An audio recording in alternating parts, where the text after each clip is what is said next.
El texto que yo quiero que ustedes busquen para la meditación está en 1 Timoteo capítulo 1, 1 Timoteo capítulo 1, versículos 12 al 17.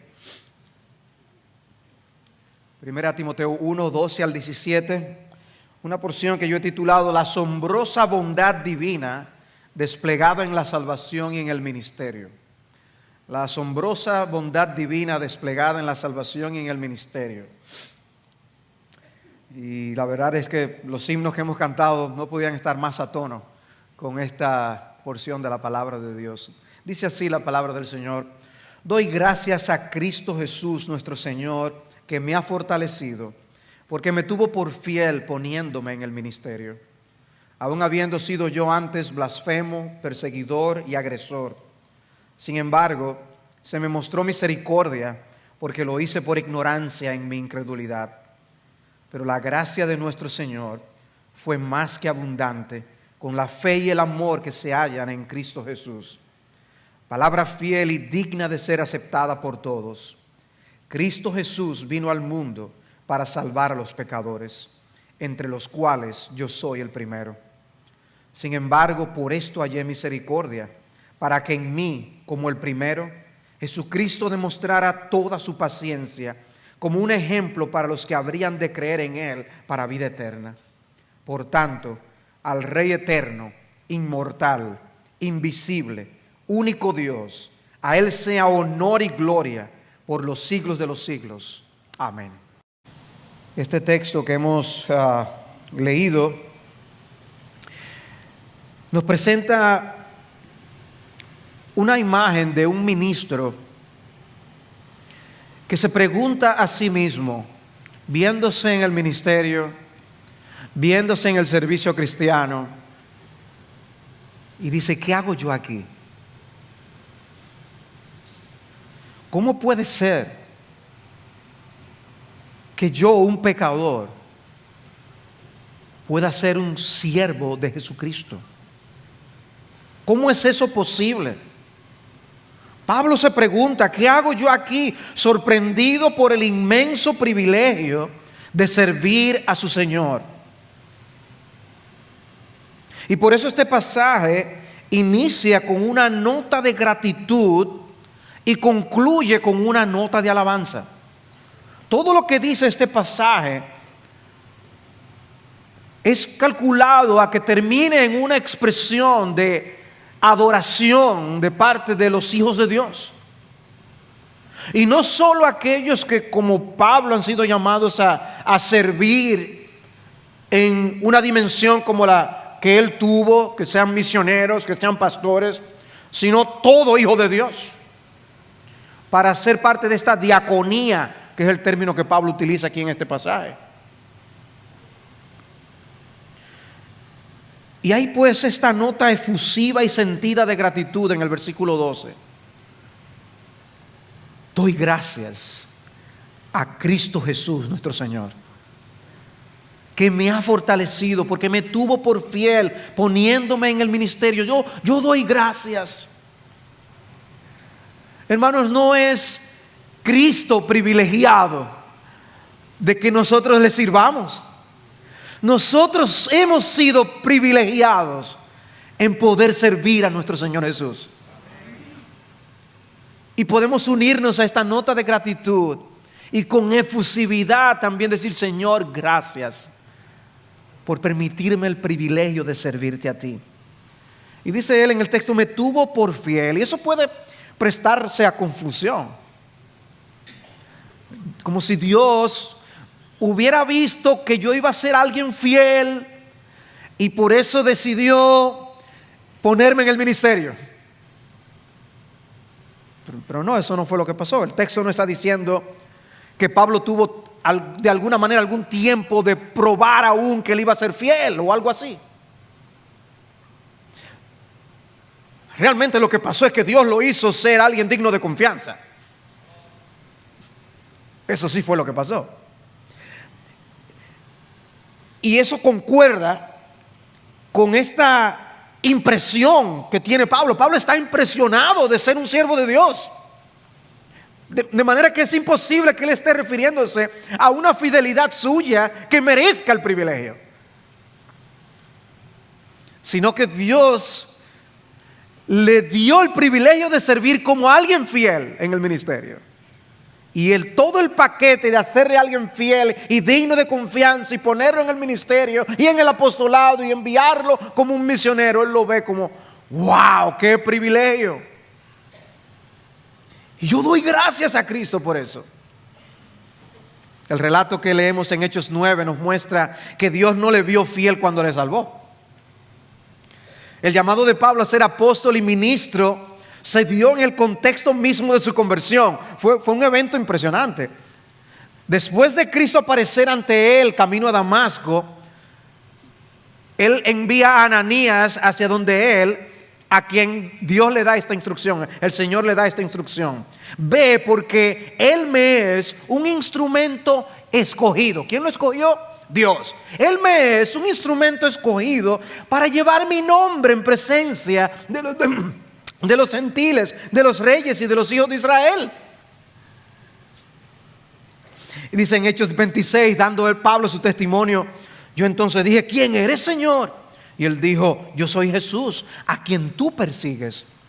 Pero levántate y ponte en pie, porque te he aparecido con el fin de designarte como ministro y testigo. Yo no sé si ustedes observan lo impresionante que esto es. He aquí un hombre que, como dice el texto, estaba respirando amenazas y muerte. Y en el instante Cristo le dice, tú me vas a ser ministro. Y vas a ser testigo de las cosas que has visto y de aquellas en que me apareceré a ti, librándote del pueblo judío y de los gentiles, a los cuales yo te envío, para que abra sus ojos, a fin de que se vuelvan de la oscuridad a la luz y del dominio de Satanás a Dios, para que reciban por la fe en mí el perdón de pecados y herencia entre los que han sido santificados. El Señor no lo escogió como ministro porque vio algo muy bueno y grande en Pablo. Dios no estaba impresionado con Pablo. Pablo estaba impresionado con el Dios que lo había llamado. Poniéndome en el ministerio. No fue una decisión de Pablo, fue una decisión de Dios. Dice él en Colosenses 1, versículo 24, me alegro de mis sufrimientos por vosotros y en mi carne completando lo que falta de las aflicciones de Cristo. Hago mi parte por su cuerpo, que es la iglesia, de la cual fui hecho ministro conforme a la administración de Dios que me fue dada para beneficio vuestro, a fin de llevar a cabo la predicación de la palabra de Dios. Fui hecho, fui escogido, eso me fue dado. Y Pablo está consciente de que es un privilegio que Dios le dio, que él no se lo merece. En el versículo 11, antes de nuestro texto, Pablo dice, a mí se me encomendó el evangelio. No se nos ha encomendado el evangelio. Dios ha puesto su evangelio en nuestras manos. ¿Qué encomienda? La pregunta es, ¿nos lo merecemos?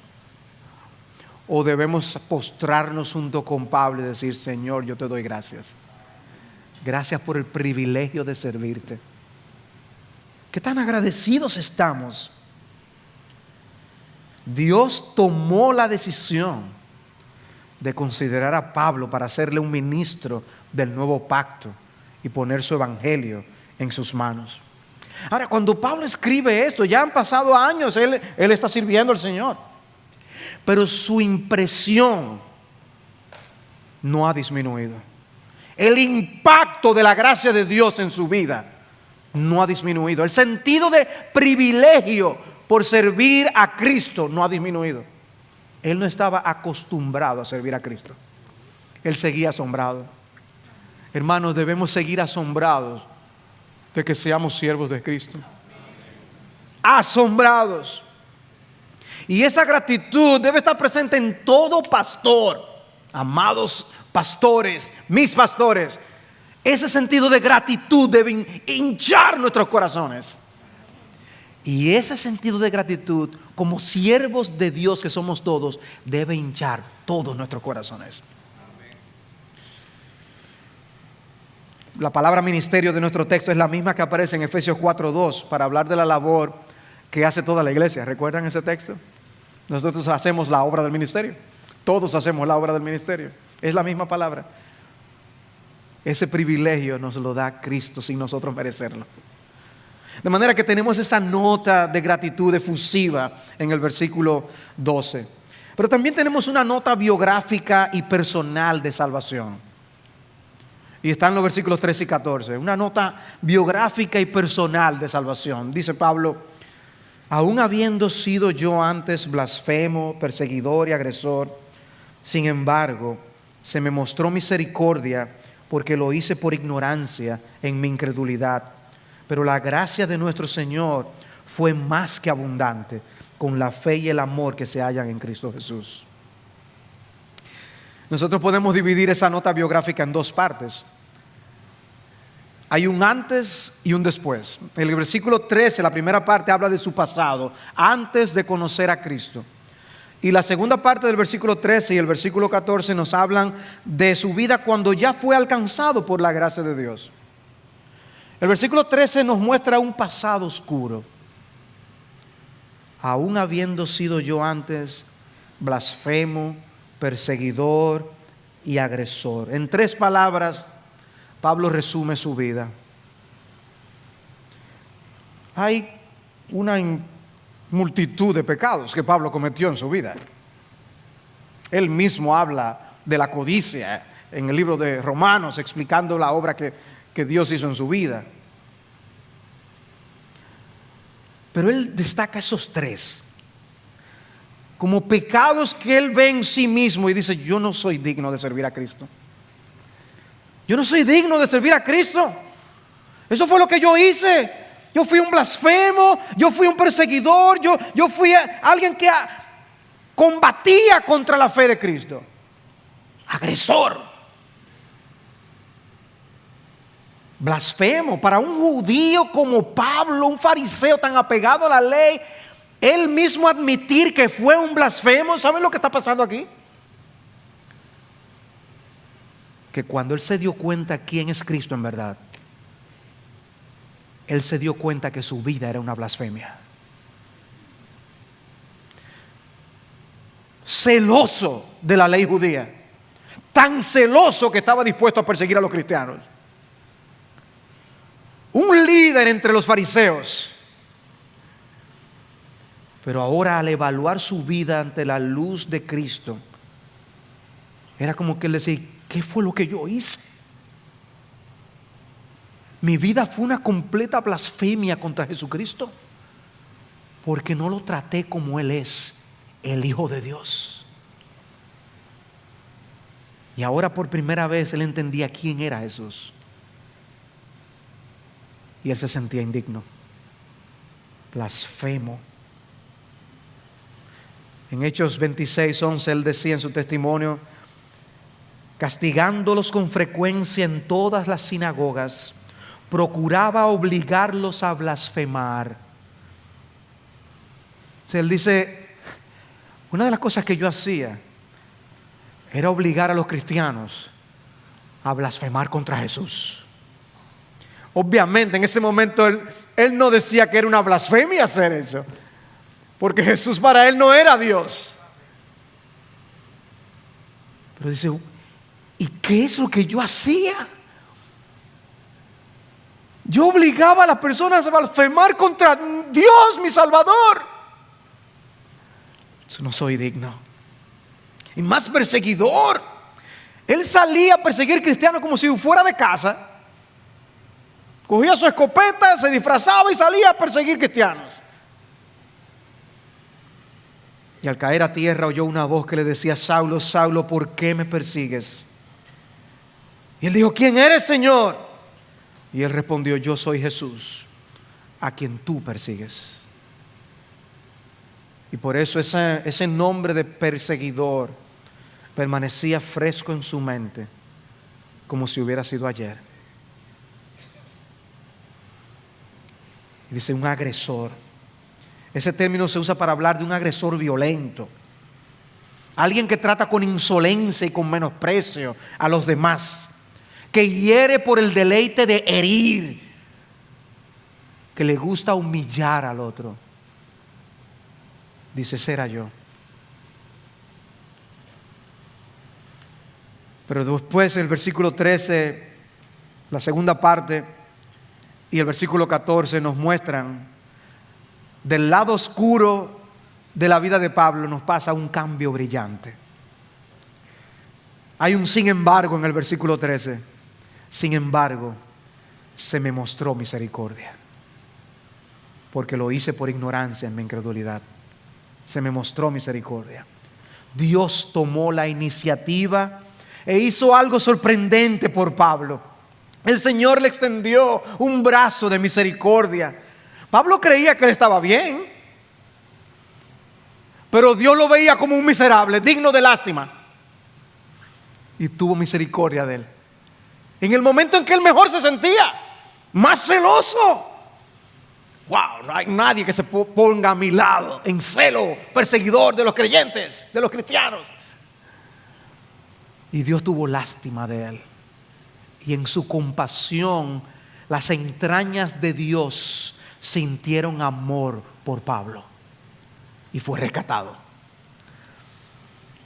Pablo se enorgullecía de su celo perseguidor. Y en un instante, él pasó a ver ese pasado como algo patético, como una tragedia. ¡Qué trágico era mi pasado! ¡Es mi pasado! Y luego esa expresión, porque lo hice por ignorancia, en mi incredulidad. Pablo no está diciendo eso para minimizar su pecado. Todo pecado contiene en sí mismo todo lo que se necesita para arrojarnos al infierno. Cualquier pecado no arrepentido, no perdonado.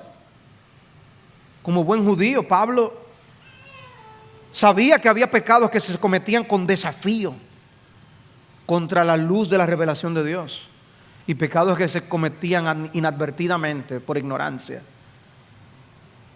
Lo que Pablo está aclarando, no está minimizando su pecado, pero hay tipo de pecado que se comete con atrevimiento. Dice, ese no era mi caso. Yo lo hacía por ignorancia. Yo realmente creía que Jesucristo era nadie. Y cuán equivocado estaba. Y por eso él mismo dice, en mi incredulidad. Pablo dice, yo era incrédulo. Yo creía que creía, pero era un incrédulo. Pablo está dando expresión a la maravilla de ver ahora a ese Cristo salvándole y rescatándole, en el quien él ahora creía. Y ver a ese Cristo colocándole en el ministerio para servirle y llamarle a predicar su nombre. Por eso dice el versículo 14, pero la gracia de nuestro Señor fue más que abundante. Y con la fe y el amor que se hallan, en Cristo Jesús, la gracia sobreabundó. Si evaluáramos la vida de Pablo antes de Cristo, diríamos que fue una vida en la que el pecado abundó. Y lo que Pablo nos comunica aquí es que la gracia fue más abundante aún. Su gracia es mayor. Amén. Romanos 5:20, donde el pecado abundó, sobreabundó la gracia. Cuando la gracia de Dios llega a nuestras vidas, llegan la fe y el amor que antes no teníamos. Y donde había incredulidad, ahora hay fe en Jesucristo. Donde reinaba el egoísmo, ahora reina el amor a Cristo. Porque Dios tomó la iniciativa. Como dice Juan, le amamos a Él porque Él nos amó primero. Y Pablo estaba absolutamente claro en que nada ocurrió por algo bueno que Dios haya visto en él. Fue pura misericordia. Pura misericordia. Dice Tito 3:5, Él nos salvó, no por obras de justicia que nosotros hubiéramos hecho, sino conforme a su misericordia. Y Pablo pasó así de ser un perseguidor a un apóstol. Si eso no nos asombra, algo no está bien. Este hombre persiguió a Cristo y Cristo lo salvó. ¿Y qué salvación? Y Pablo, estás agradecido. ¿De dónde te sacó Dios a ti? Hemos visto muchos testimonios cuando vemos los bautismos aquí. Unos salen de un contexto, otros salen de otro. Pero la realidad es que todos nosotros somos indignos de servir a Cristo. Ninguno de nosotros se merece el privilegio de servir a Cristo ni siquiera un minuto. Y si estamos aquí como siervos de Jesús, debemos sentir gratitud en el corazón. Gracias, Señor. Gracias, Señor.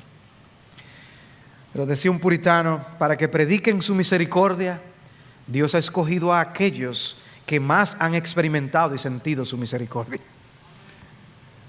Y Dios nos hace sentir la miseria que teníamos, la miseria de la que con la que Dios nos veía y nos sentía lástima, para que ahora prediquemos esa misericordia a otros.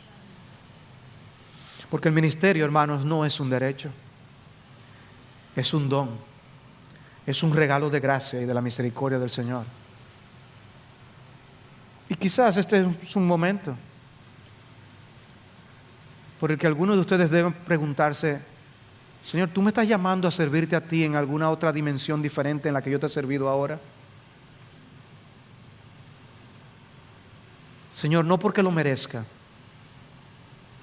no porque yo sea alguien,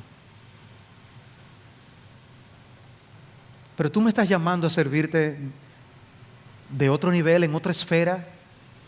Hay algunos aquí que debieran ser quizás diáconos, pastores, misioneros. No porque ustedes son merecedores de ese privilegio, precisamente lo contrario. Pero puede ser que tú seas uno. Porque Pablo se veía como un indigno. Pero de esa nota personal, pasamos en los versículos 15 y 16 a ver una nota universal y evangélica de salvación. Una nota universal y evangélica de salvación. Palabra fiel y digna de ser aceptada por todos. Cristo Jesús vino al mundo para salvar a los pecadores, entre los cuales yo soy el primero. Sin embargo, por esto hallé misericordia, para que en mí, como el primero, Jesucristo demostrara toda su paciencia como un ejemplo para los que habrían de creer en Él para vida eterna. De su nota biográfica, él pasa a compartir una nota más universal. Lo más grande que pasó en la vida de Pablo no fue haber sido hecho apóstol. Lo más grande que pasó en la vida de Pablo fue haber conocido a Jesucristo. Y eso lo compartimos nosotros con él. Lo más grande fue ver todos sus pecados perdonados a causa de la justicia de Jesucristo. En Filipenses 3, dando esa nota biográfica, él dice en el versículo 7: todo lo que era para mi ganancia lo he estimado como pérdida por amor de Cristo. Y aún más, yo estimo como pérdida todas las cosas en vista del incomparable valor de conocer a Cristo Jesús, mi Señor, por quien lo he perdido todo y lo considero como basura a fin de ganar a Cristo. Por eso cantábamos: mi esperanza está en Jesús. Él rompió nuestras cadenas. Él nos liberó para que vivamos para Él. Para que seamos ejemplos de los que han de creer después. ¡Qué privilegio! El privilegio de servir a Cristo, pero el privilegio de conocer a Cristo. Y no es que Pablo no viera como un privilegio el ser hecho un ministro de Jesús. Lo vimos que sí. Pero ningún privilegio se podía comparar con el de haber sido salvado por Jesucristo. Y por eso él comparte esta palabra fiel. Cristo Jesús vino al mundo para salvar a los pecadores. Cristo Jesús vino al mundo para salvar a los pecadores. Esa es una verdad, dice él, que es para ser recibida por todos. Triste y lamentablemente no todos la reciben, no todos la aceptan. Pablo compartirá otras 4 palabras fieles en las epístolas pastorales, pero este es sin duda el comienzo apropiado. Nosotros no estamos seguros de todas las cosas, no de todas las cosas que nosotros enseñamos y compartimos. Hay verdades que las creemos y las compartimos, pero al hacerlo aclaramos que no somos dogmáticos en ellas. Pero hay otras verdades de las que no tenemos ninguna duda y que las podemos afirmar con toda la autoridad de Dios. Cristo Jesús vino al mundo para salvar a los pecadores. Esa es una de ellas. Son palabras dignas de ser aceptadas, absolutamente confiables, y son palabras grandemente consoladoras para los pecadores, para los que se ven a sí mismos como pecadores. Y Pablo vuelve a dar un toque personal, entre los cuales yo soy el primero. Entre los cuales yo soy el primero. Y me gusta como alguien tradujo la frase, de los cuales yo soy el máximo exponente. Si alguien quiere ver un ejemplo de lo que es un pecador, mírenme a mí.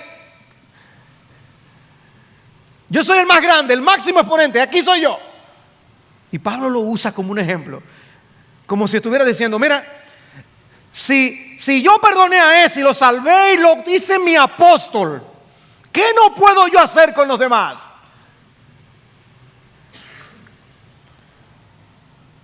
Pablo se veía como alguien indigno ante la salvación y el privilegio de ser un siervo de Dios. Él decía en 1 Corintios 15:9, soy el más insignificante de los apóstoles. No soy digno de ser llamado apóstol, pues perseguía a la iglesia de Dios. Y la verdad es pues que en la vida de cada uno de nosotros habría algo que nosotros podemos mencionar para decir, yo fui tal cosa, indigno de que Dios pusiera sus ojos en mí para salvarme, indigno. Todos nosotros. Pablo dice, yo perseguí la iglesia de Dios, ¿cómo puedo yo estar aquí?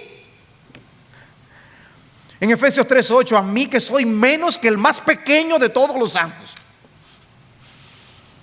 O sea, ¿cuál es el más pequeño de todos? Yo aquí, ok, yo voy atrás.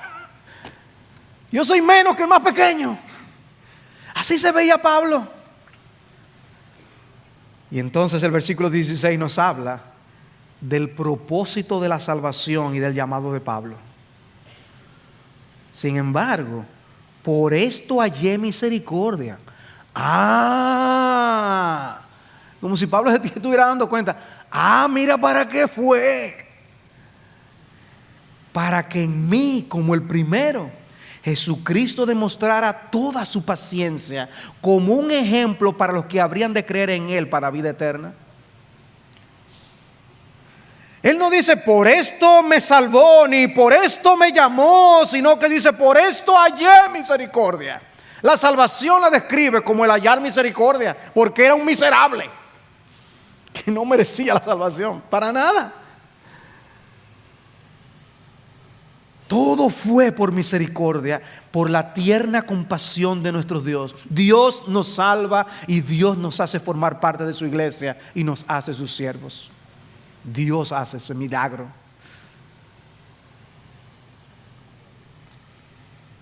Pero dice, por esto hallé misericordia, para que en mí, como el primero, Jesucristo demostrara toda su paciencia. Ustedes siempre han oído la expresión de las personas que dicen, no, Dios puso a esa persona, a ese muchacho en mi vida para desarrollar la paciencia.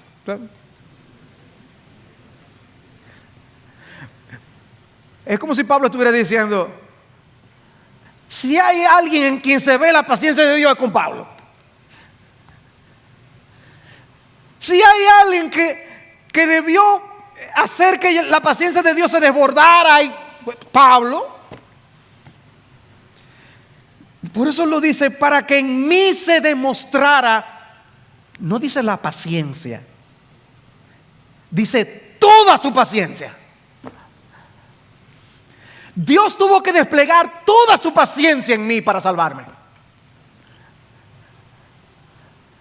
Dios se empleó a fondo para salvarme. ¡Qué obra de salvación! Entonces,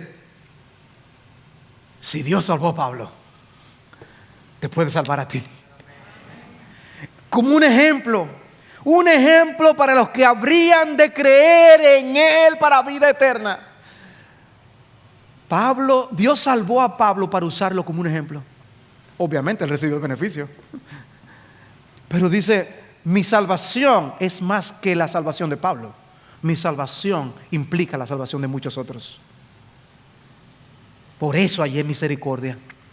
Dios tuvo lástima de mí y Dios se compadeció de mí. Dios sintió compasión. Hermanos, cuando habla Dios de la misericordia, ahora que vamos a participar de los elementos, recuerda esto. La Biblia habla de la misericordia como aquel atributo que nos hace sentir lástima, compasión por alguien que está en sufrimiento. Cuando la Biblia dice que Dios nos salva por su misericordia, es como si Dios estuviera viendo el sufrimiento que nosotros eternamente sufriríamos en el infierno si Él nos dejara a nosotros mismos a llevar las consecuencias de nuestros pecados. Y en esa visión su corazón se inflamara de lástima y sintiera compasión hacia nosotros y nos rescatara. ¡Wow! Dios sintió lástima al vernos como si nos estuviéramos condenando en el infierno. Y nos salvó. En la vida de Pablo, Dios haría ese despliegue de paciencia que sirviera de enseñanza y de estímulo para que otros pecadores depositaran su confianza en Jesucristo. Cuando los demás ven tu vida, inspira a los pecadores a confiar en Jesús. Es ver tu vida un estímulo para aquellos que están lejos de Jesús, para que se acerquen a Jesús.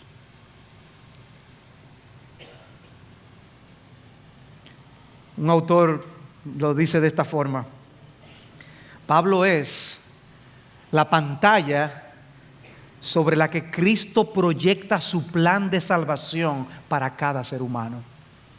Se trata de una historia de extrema misericordia que divide la vida en dos partes. Antes de Cristo, la miseria extrema de ignorancia e incredulidad. Después de Cristo, los excelentes frutos de fe y amor. Y lo vemos en la pantalla. Pablo es el fondo de la pantalla. Y nosotros podemos servir como un ejemplo para los pecadores. ¿Para qué? Para poder decirle a los pecadores que vayan a Dios. Como dice Isaías 55:7, abandone el impío su camino y el hombre inicuo sus pensamientos y vuélvase al Señor, que tendrá de él compasión, al Dios nuestro, que será amplio en perdonar. O que nuestras vidas impulsen a los hombres a descansar en Jesús. Y luego este texto termina con una nota que yo he llamado más que lógica y comprensible de alabanza. Una nota más que lógica y comprensible de alabanza.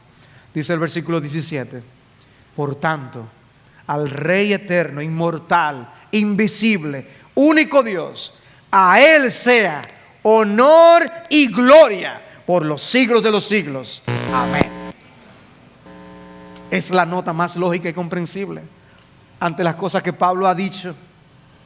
¿Recuerdan ustedes cuando Moisés fue testigo de el despliegue de la bondad de Dios en Éxodo capítulo 34? Dice allí en el versículo 6: pasó el Señor por delante de él y proclamó: el Señor, Dios compasivo y clemente, lento para la ira y abundante en misericordia y verdad, el que guarda misericordia a millares, el que perdona la iniquidad, la transgresión y el pecado. ¡Qué despliegue de la bondad de Dios! Y luego dice allí en el versículo 8, y Moisés se apresuró a inclinarse a tierra y adoró. Y dijo, si ahora Señor, he hallado gracia ante tus ojos, vaya ahora el Señor en medio de nosotros, aunque el pueblo sea de dura cerviz, y perdona nuestra iniquidad y nuestro pecado, y tómanos por posesión tuya. ¿Saben lo que ha hecho Dios por nosotros? Dios ha respondido esa petición que Moisés le hizo al Señor en aquel momento. Y Dios ha perdonado nuestros pecados en esa misericordia y bondad. Y Dios nos ha tomado como posesión suya. Y ahora le pertenecemos a Él. Ahora somos su pueblo. Ahora nosotros somos el cuerpo de Cristo para siempre. La pregunta es, ¿cuál debe ser nuestra respuesta? ¿Cuál debe ser nuestra reacción?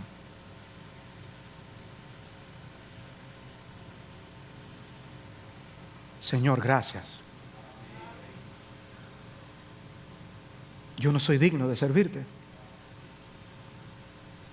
Yo no soy digno de estar en tus atrios. Yo no soy digno de ser pastor. Ninguno aquí es digno de ser diácono. Ninguno aquí es digno de ser llamado un siervo de Jesucristo. Ninguno. De manera que cuando Pablo dice, a ti Señor sea el honor y toda la gloria, esa debe ser la respuesta apropiada de nuestros corazones. Que Dios nos haya hecho parte de su pueblo. ¿Por qué? Como yo les decía al principio, Pablo se preguntaba, ¿y qué hago yo aquí? ¿Qué hago yo aquí? Hermanos, sirvamos a Jesús, impulsados por la gratitud que Pablo nos muestra en este pasaje. Hermanos, sirvamos a Jesús, sostenidos por la fortaleza que Pablo menciona en el versículo 12. Doy gracias a Cristo Jesús que me fortaleció. Y en ese sentido, ¿saben cómo nosotros vamos a seguir sirviendo al Señor? En esa fortaleza del Señor, no en nuestra fuerza. En esa fortaleza del Señor podremos echar hacia adelante, porque todo lo puedo en Cristo que me fortalece. ¿Saben cómo perseveraremos hasta el final? ¿Saben de dónde nosotros vamos a obtener la fuerza necesaria? De nuestro bendito Señor, no de nosotros. Por eso tenemos que estar orando. Por eso nosotros debemos ser reconocidos como una iglesia que ora, porque reconocemos nuestra debilidad y que la fortaleza viene del Señor. Te doy gracias, Señor, decía Pablo, porque me has fortalecido. Y sirvamos a Jesús únicamente para la gloria de Dios. Sirvamos a Jesús no para nosotros, ni para que ninguno de nosotros sea dado a conocer, pero sí para que Cristo sea dado a conocer. O que otros sean inspirados a ir a Cristo. O que otros sean inspirados a servir a Cristo al ver nuestras vidas. Y esas son buenas preguntas, buenas verdades para nosotros reflexionar ahora al venir a acercarnos a la cena del Señor. Que el Señor nos conceda poder participar dignamente de la cena del Señor. Y como ustedes han podido ver, el estímulo de Cristo no es que los pecadores salgan corriendo de Él, sino que los pecadores vayan a Él. Y llamamos aquí a todo aquel que profesa el nombre de Jesús, que sea un miembro de Iglesia Bíblica del Señor Jesucristo, o sea miembro de una iglesia que nos visita hoy, pero es miembro de una iglesia bíblica, evangélica, y está en buena comunión con su iglesia, que venga y participe también de los elementos de la cena con nosotros. Este es un buen momento para nosotros reflexionar y examinarnos a nosotros mismos y participar y alimentarnos por la fe del cuerpo y la sangre del Señor.